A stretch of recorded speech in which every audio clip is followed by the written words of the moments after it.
새벽 5시 알람보다 먼저 눈이 떠집니다. 찬 겨울바람이 창문을 스치는 소리가 들립니다. 커튼 사이로 새어 들어오는 어둠. 아직 동이 트지 않은 시간입니다. 침대에서 일어나 무릎을 주물러 봅니다. 관절이 시큰거립니다. 날씨가 추워지면 무릎부터 아프더군요. 하지만 익숙한 통증입니다. 40이 넘어서부터 함께 온 친구 같습니다. 거실로 나왔어요.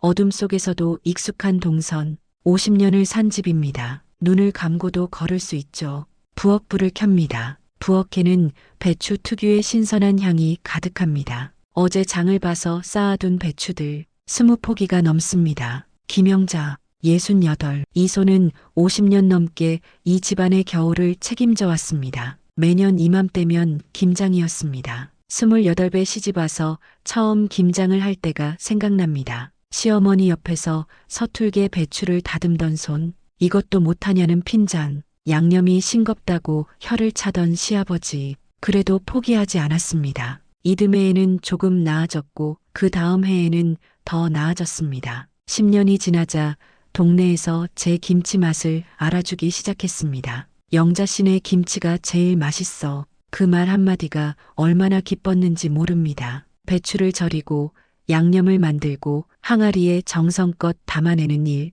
그것이 제 겨울이었고 제 존재 이유였습니다. 민수를 키울 때도 남편이 사업에 실패했을 때도 시어머니를 간병할 때도 김장만큼은 포기한 적이 없었습니다. 아무리 힘들어도 겨울이 오면 김장을 했습니다. 엄마 김치 아니면 밥을 못 먹겠어. 남편의 말, 민수의 말. 이제는 며느리와 손자도 제 김치를 좋아합니다. 이 김치가 우리 가족을 이어주는 끈이라고 생각했습니다. 오늘도 새벽같이 일어나 시장에 다녀왔습니다. 시장 입구에서 만난 배추 장수 김 사장, 15년째 단골입니다. 영자 씨, 올해도 왔네. 배추 좋은 거 골라줄게. 그는 제 취향을 압니다. 너무 크지도 작지도 않은 잎이 단단한 배추, 손으로 쥐었을 때 묵직한 느낌이 드는 것.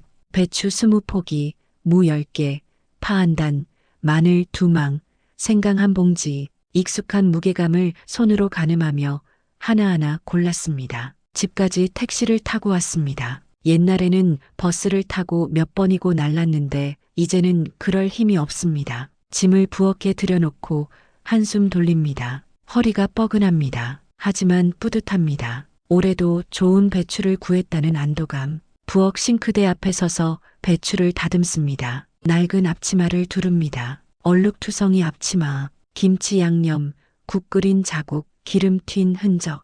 이 앞치마에는 제 인생이 담겨 있습니다. 찬물을 틉니다. 수돗물에 손을 담그면 시린 감각이 손끝부터 팔까지 올라옵니다. 겨울물은 뼛속까지 시립니다. 하지만 이 추위도 익숙합니다. 배추 겉잎을 하나하나 떼어냅니다. 벌레 먹은 잎, 시든 잎, 흙이 묻은 잎, 정성스럽게 다듬습니다. 오히려 이 차가움이 제게는 겨울이 왔다는 신호였으니까요.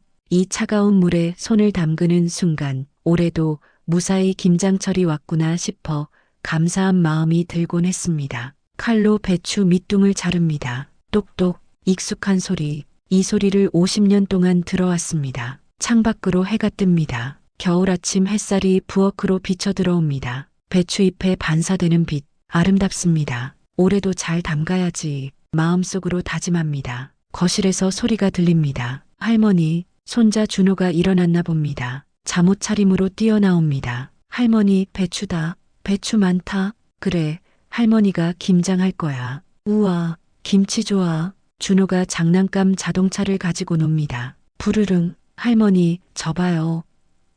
6살 아이의 맑은 목소리. 저도 모르게 미소가 번집니다. 며느리 수진이가 방에서 나옵니다. 머리를 묶으며 부엌으로 옵니다. 어머니, 벌써 일어나셨어요? 또 새벽에 시장 다녀오셨죠?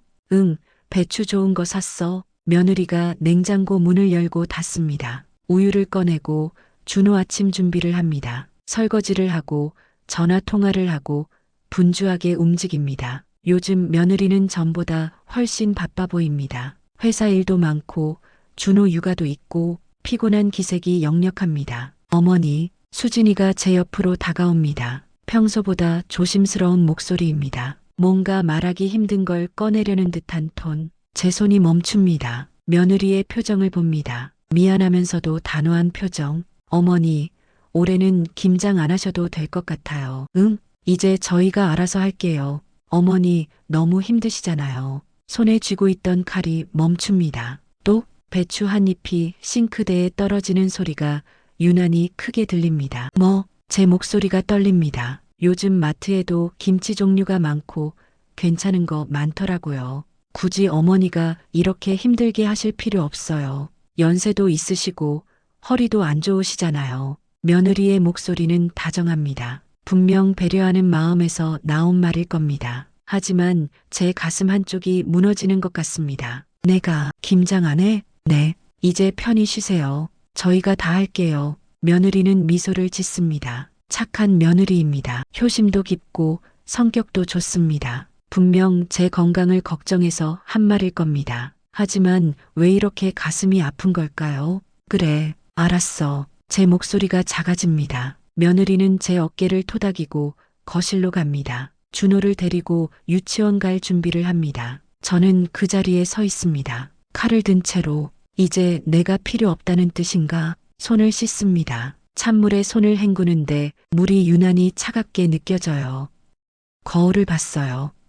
부엌 창문에 비친 제 모습, 주름진 얼굴, 굽은 어깨, 거친 손. 언제 이렇게 늙었을까요? 어제까지만 해도 젊다고 생각했는데 손등의 반점들, 깊게 파인 주름, 힘줄이 드러난 손. 이 손이 50년 동안 김장을 했는데 창밖으로 보이는 겨울 하늘이 유난히 낮게 느껴집니다. 잔뜩 흐린 하늘, 눈이 올 것 같은 날씨, 마음속 깊은 곳에서 알 수 없는 공허함이 번져옵니다.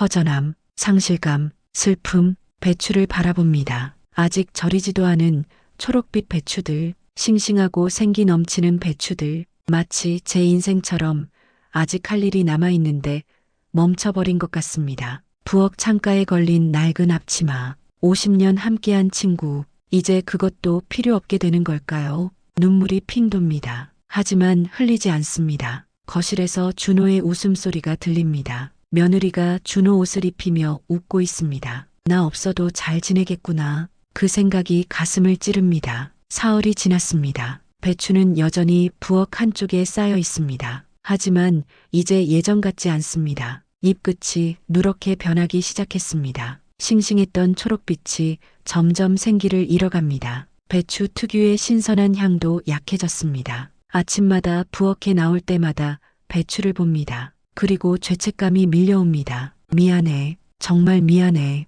좋은 배추들이었습니다. 김 사장이 골라준 최고의 배추들. 그런데 제 손을 거치지 못하고 시들어가고 있습니다. 무도 마찬가지입니다. 단단했던 무가 물렁해지기 시작했습니다. 마늘과 생강도 그대로 비닐봉지에 담긴 채 방치되어 있습니다. 며느리는 지나갈 때마다 그 배추들을 쳐다봅니다. 말은 안 하지만 표정이 불편해 보입니다. 저도 압니다. 이대로는 안 된다는 것. 하지만 어떻게 해야 할지 모르겠습니다. 나흘째 되는 날 저녁, 며느리가 설거지를 하다가 한숨을 쉽니다. 크게 제가 들으라는 듯이 저는 거실 소파에 앉아 있습니다. TV를 보는 척하지만 사실 화면은 보이지 않습니다. 며느리의 한숨 소리만 들립니다. 그 한숨에는 많은 의미가 담겨 있습니다. 어떻게 하시려고, 언제까지 저렇게 놔두실 건가, 정말 답답하다. 저도 한숨이 나옵니다. 준호가 제 옆에 앉습니다. 할머니,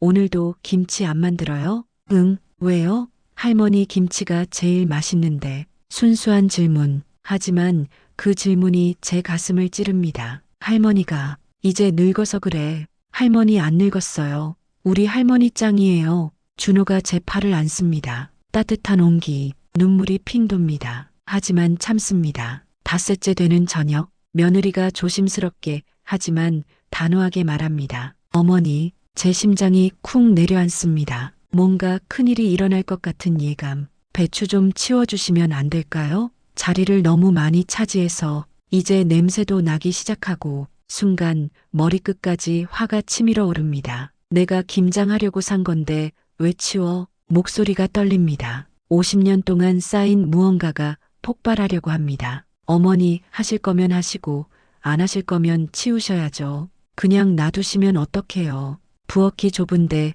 배추가 너무 많은 공간을 차지해요. 며느리의 말투가 점점 날카로워집니다. 그럼 내가 해야겠네. 그럼 하세요. 근데 왜 안 하시면서 그냥 놔두세요? 그냥 해라. 왜 꼭 그럴 필요가 있나? 어머니, 저 화내는 거 아니에요. 그냥 상한 배추는 치워야 한다는. 내가 뭘 어쨌다고 그래. 제 목소리가 커집니다. 민수가 방에서 나옵니다. 엄마, 수진아, 무슨 일이야? 평생 이 집안 위에 김장해왔는데 내가 얼마나 고생했는데 그걸 모르고. 눈물이 쏟아집니다. 더 이상 참을 수 없습니다. 어머니, 그게 아니라. 며느리도 목소리가 떨립니다. 우리도 어머니 힘드실까봐 그런 건데. 힘들어. 당연히 힘들지. 근데 그게 내 일이었어. 내 존재 이유였다고. 방에서 준호가 울음소리를 냅니다. 싸우는 소리에 놀란 모양입니다. 제 심장이 철렁 내려앉습니다. 미안해. 저는 방으로 들어갑니다. 문을 닫습니다. 등 뒤로 며느리의 흐느끼는 소리가 들립니다. 민수가 달래는 소리도 들립니다.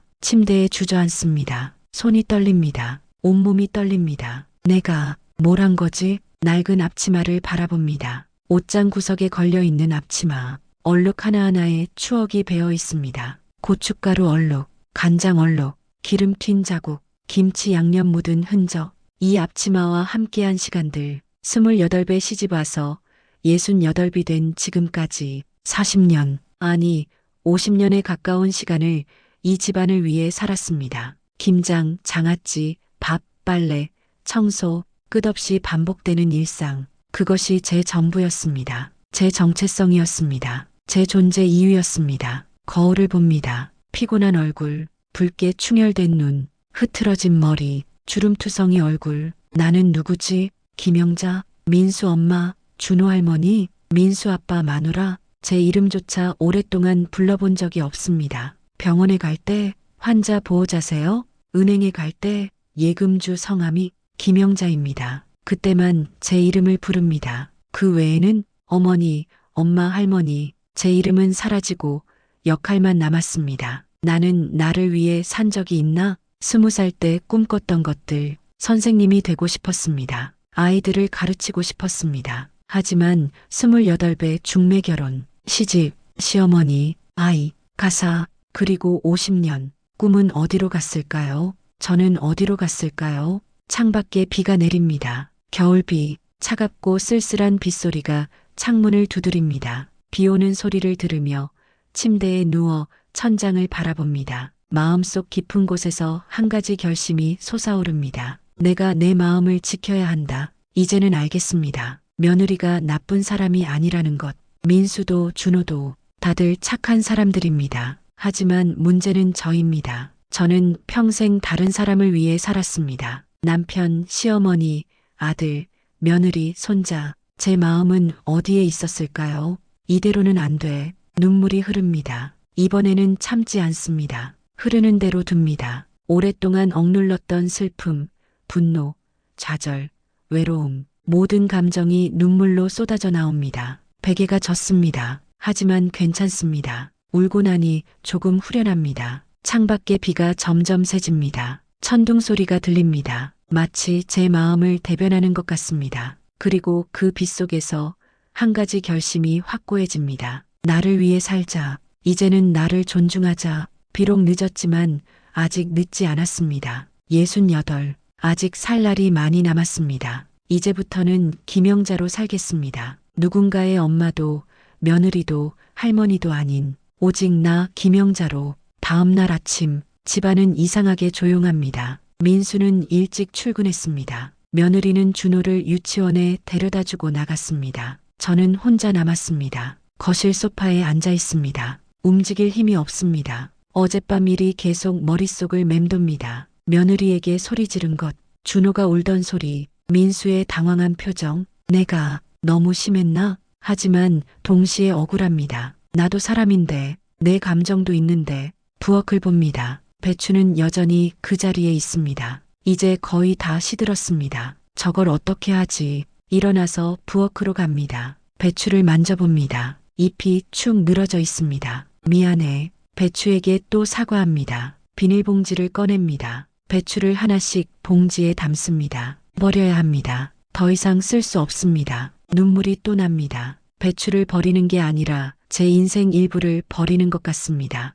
딩동, 초인종 소리에 놀랍니다. 누구지? 이 시간에 현관문을 열자 박순자가 서 있습니다. 영자야, 나야. 순자, 박순자, 40년 지기 친구입니다. 시장에서 함께 장을 보고 교회에서 함께 기도하고 아이들 키우며 함께 울고 웃던 친구. 어머, 순자야. 어쩐 일이야? 그냥 보고 싶어서 차 한잔 하자. 안 바쁘지? 순자는 제 얼굴을 봅니다. 그리고 알아챕니다. 영자야, 울었구나. 말하지 않아도 아는 친구. 늘 그랬습니다. 아니야. 먼지 들어가서 거짓말하지 마. 나 누군지 알잖아. 들어가도 돼? 순자가 들어옵니다. 부엌에서 차를 끓입니다. 순자는 배추를 봅니다. 봉지에 담긴 시든 배추들. 김장 포기했구나. 응. 대답이 겨우 나옵니다. 왜? 며느리가 이제 안 해도 된대. 자기들이 알아서 한대. 순자가 한숨을 쉽니다. 그래서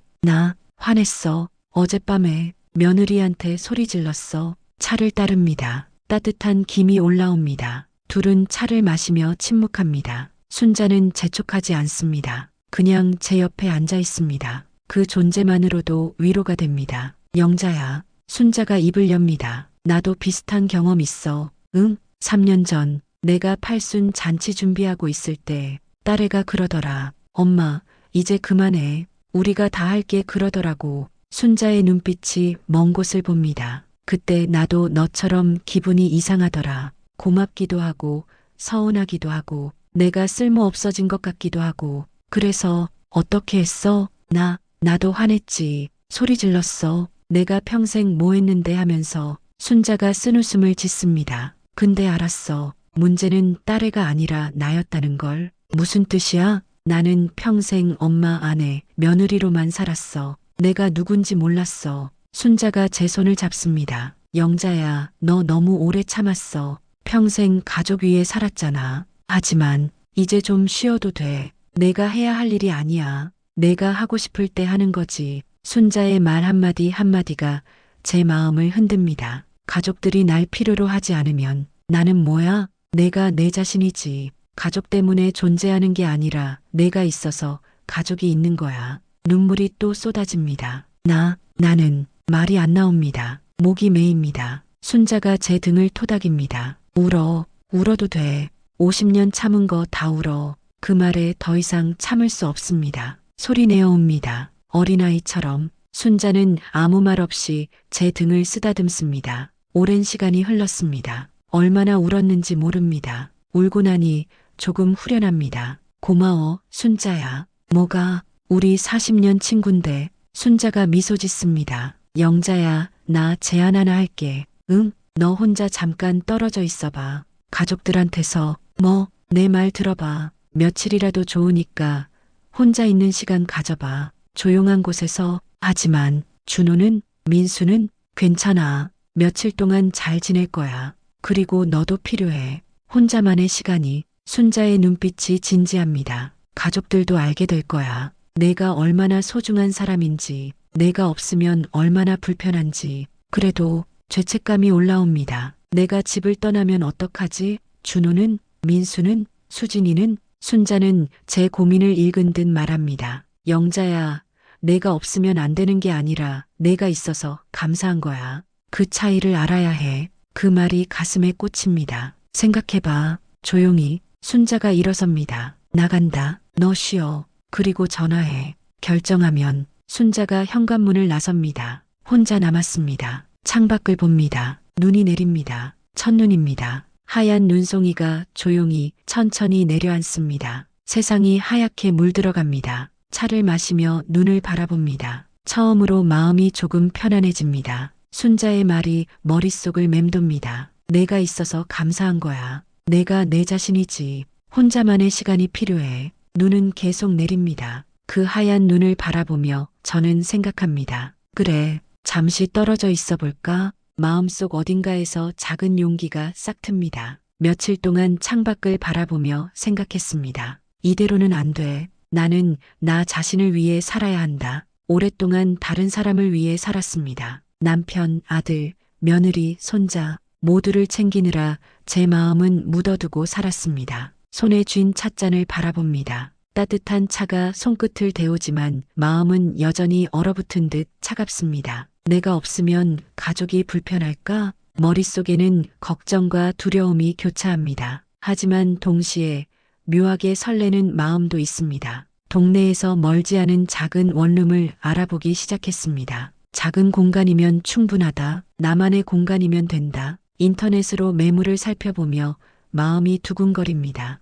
혹시 이 결정을 후회할까? 머릿속에서 수많은 의문이 쏟아집니다. 하지만 마음 한켠에서 작은 용기가 속삭입니다. 용기네. 이번에는 나를 위해 집에 돌아와 가족에게 말했습니다. 나 잠시 밖에서 지낼게. 민수와 수진이 놀란 표정으로 저를 바라봅니다. 엄마, 갑자기 왜 그래요? 오래 생각했어요. 나도 내 삶이 필요해요. 말을 꺼내는 순간 심장이 쿵 내려앉습니다. 눈빛으로 전달되는 당황, 걱정, 혼란. 그들의 표정 속에서 한동안 제 마음이 흔들립니다. 정말 이 길이 옳은 걸까? 짐을 싸면서 오래된 주방 찬장을 열었습니다. 준호가 그린 그림, 할머니 사랑해요. 남편과의 낡은 사진, 젊은 시절의 우리, 그리고 며느리에게 받은 작은 편지, 어머니, 항상 감사합니다. 하나하나 꺼내며 눈물이 흐릅니다. 하지만 이번에는 슬픔보다 감사가 먼저입니다. 나는 사랑받았구나. 그리고 나도 사랑했구나.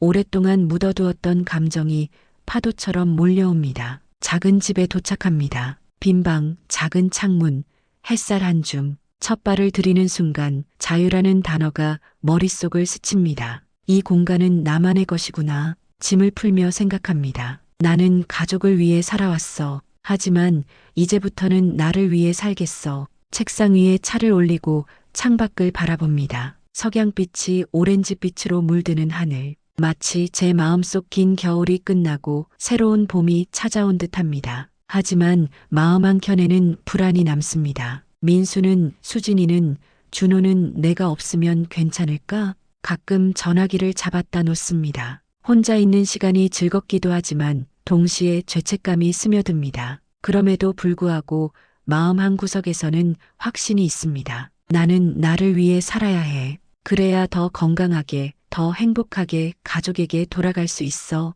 첫날 밤 창밖에 별이 반짝입니다. 침대에 누워 천장을 바라보며 다짐합니다. 더 이상 남을 위해만 살지 않겠다. 이제는 나 김영자로 살겠다. 눈을 감으니 오랫동안 억눌렀던 감정들이 흐릅니다. 슬픔, 외로움, 분노, 상실감. 하지만 동시에 희망과 자유, 자신감도 함께 올라옵니다. 이 선택이 나를 살릴 거야. 다음 날 아침 햇살이 방 안으로 들어옵니다. 차 한 잔을 들고 창밖을 바라봅니다. 이제 나는 나를 위한 삶을 시작한다. 늦었지만 아직 늦지 않았다. 작은 공간에서 숨을 쉬며 마음이 한결 가볍습니다. 외로움도 잠시, 하지만 이 외로움은 나를 성장시키는 시간이 될 것입니다. 며칠 후 준호가 편지를 들고 옵니다. 할머니, 이거 제가 썼어요. 삐뚤빼뚤한 글씨. 할머니, 우리가 알아차리지 못했지만 할머니가 우리 위해 한 모든 걸 고마워요.